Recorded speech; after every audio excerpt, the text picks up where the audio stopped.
Good morning, अस्सलाम वालेकुम जी। 9th class, कैसे हैं बच्चों आप? उम्मीद है खैरियत से होंगे। जी बेटा, आप जो है हम ये ख्वाजा हैदर अली आतिश की गज़ल जो है वो उसकी तशरीह कर रहे थे। कल मैंने आपको जो है वो 3 अशार की तशरीह करा दी थी और इंशाल्लाह आज हम जो है वो बकिया 3 अशार की तशरीह करेंगे। अपनी लेड पेंसिल अपने हाथ में रखें, गौर से सुने, अल्फाज के मायने गौर से देखें और तलफ़्फ़ुज़ गौर से देखें, और उसके बाद मैं जो तशरीह करवाऊँगी वो आपने गौर से देखनी भी है और सुननी भी है, क्योंकि आपने अपनी कॉपीज़ पे उसको लिखना है। और अच्छा काम सफाई के साथ, इमला की गलती के बगैर करना चाहिए, क्योंकि आप बच्चों की जो है वो उर्दू की राइटिंग बहुत वीक है और पेपर जो है वो आपके बेटे रिटर्न होना है, औरल नहीं, इसलिए आपने रिटर्न पे ख़ास तवज्जो दें।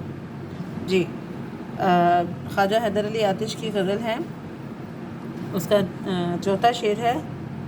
तबलो अलम के पास हैं अपने नमिल को माल, हमसे खिलाफ होके करेगा ज़माना क्या।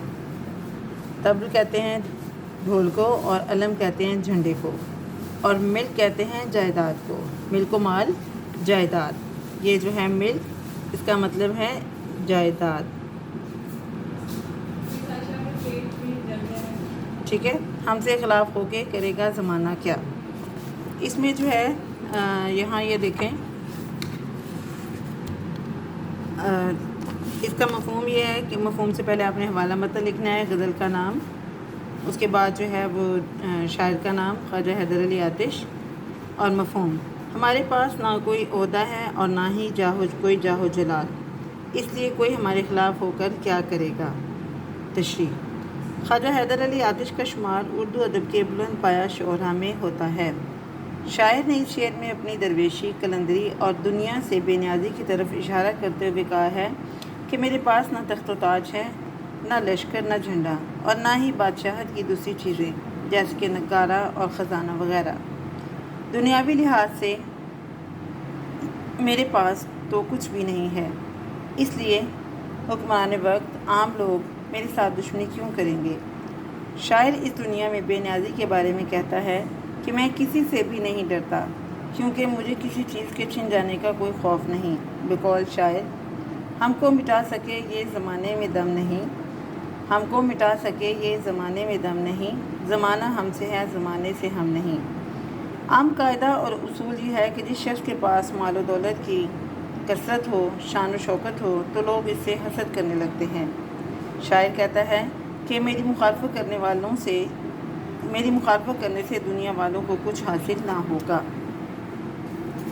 जी, ये आपका शेर नंबर 4 है। शेर नंबर 5 आपका ये है।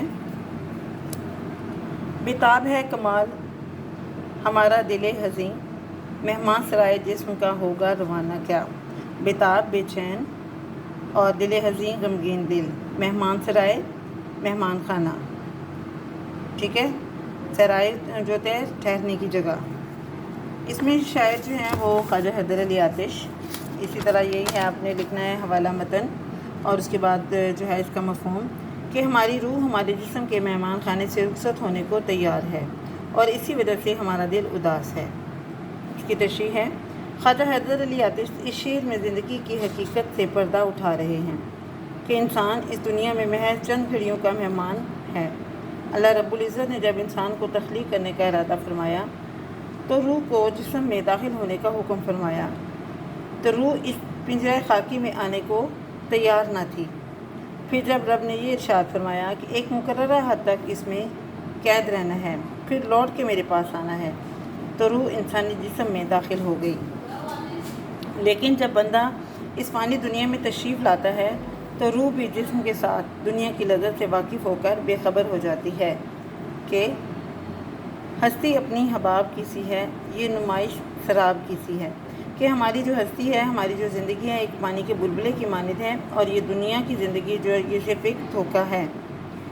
एक तरफ अल्लाह के बंदे होते हैं जो दुनिया की हकीकत को समझकर इसमें ऐसे क़याम करते हैं जैसे कि वो सराय में ठहरे हुए हैं और उन्होंने जल्द ही वहाँ से कूच कर जाना है, इसलिए उनका दिल हर वक्त बेचैन और बेताब रहता है। दुनिया से वापसी का सफ़र और अपने रब से मुलाकात ये ख्याल मौजूद रहता है। नबी करीम सल्लल्लाहु अलैहि वसल्लम का फरमान है कि मोमिन के लिए ये दुनिया कैद खाना है, کہ مومن کے لیے یہ دنیا جو ہے وہ قید خانے کی مانند ہے اور وہ جلد اپنے رب سے ملاقات کا شوق رکھتا ہے۔ جی اس کا ہے شعر نمبر 6۔ یوں مدعی حسد سے نہ دے داد تو نہ دے، آتش غزل یہ تو نے کہیں آشکانہ کیا۔ اب یہ دیکھیں آتش، یہاں یہ غزل کا آخری شعر ہے اور اس میں آتش نے اپنا تخلص استعمال کیا ہوا ہے، اس لیے ہم اس کو مقطع کہیں گے۔ جی اس کا مفہوم دیکھیں۔ شاعر کہتے ہیں کہ میرا کلام پختہ اور اعلیٰ پائے کا ہے، قدردانوں کو اس کی حیثیت تسلیم کرنی چاہیے، حسد نہیں کرنا چاہیے۔ تشریح۔ غزل کی اس مقطع میں شاعر حیدر علی آتش کہتے ہیں کہ اگر میرے مخالفین حسد، جلن اور پیشہ ورانہ چپکلش یعنی کہ لڑائی جھگڑے کی وجہ سے مجھے میرے اشعار پر داد و تحسین نہیں دیتے اور میری تعریف نہیں کرتے تو یہ الگ بات ہے، ورنہ میری یہ غزل ایک الگ شاہکار ہے۔ میری یہ غزل بہت ہی عاشقانہ یعنی خوبصورت ہے۔ میں نے اس غزل میں محبوب کی تعریف اور حسن کا جو بیان کیا ہے وہ کسی عام شاعر سے ممکن نہیں۔ حیدر علی آتش لکھنؤ میں ایک بڑے شاعر کی حیثیت سے مانے جاتے ہیں۔ آتش کا سب سے بڑا کارنامہ یہ ہے کہ انہوں نے زبان کی صحت اور صفائی پر زور دیا۔ انہوں نے اردو زبان کو لطیف و نازک، خوبصورت اور دلکش بنانے میں اہم کردار ادا کیا۔ غزل کی اس مقطع میں خواجہ حیدر علی آتش کے مخاطب امام بخش ناسخ ہیں۔ یہ بھی ایک شاعر ہیں جن سے ان کی شاعرانہ نوک جھوک اکثر رہتی ہے۔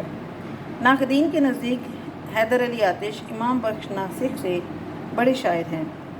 آتش کی غزلوں کی ایک بڑی خوبی یہ بھی ہے کہ انہوں نے محاورات اور الفاظ و تراکیب کو بہت خوبصورتی سے استعمال کیا ہے۔ ان کا ماننا تھا کہ شاعری ایک فن ہے جس میں لفظوں کا استعمال اچھا ہو۔ جی بیٹا، یہ آپ نے جو ہے وہ اپنے اشعار کی تشریح جو ہے وہ اپنے یاد بھی کرنی ہے، اپنی کاپیز پہ لکھنی بھی ہے املا کی غلطی کے بغیر۔ اور جن بچوں کی ہینڈ رائٹنگ جو ہے وہ اردو کی بہت گندی کہنا چاہیے اور ویک ہے، پلیز آپ اپنی ہینڈ رائٹنگ پہ توجہ دیں اور املا کی غلطی کے بغیر صاف ستھرا لکھنے کی کوشش کریں۔ God bless you all.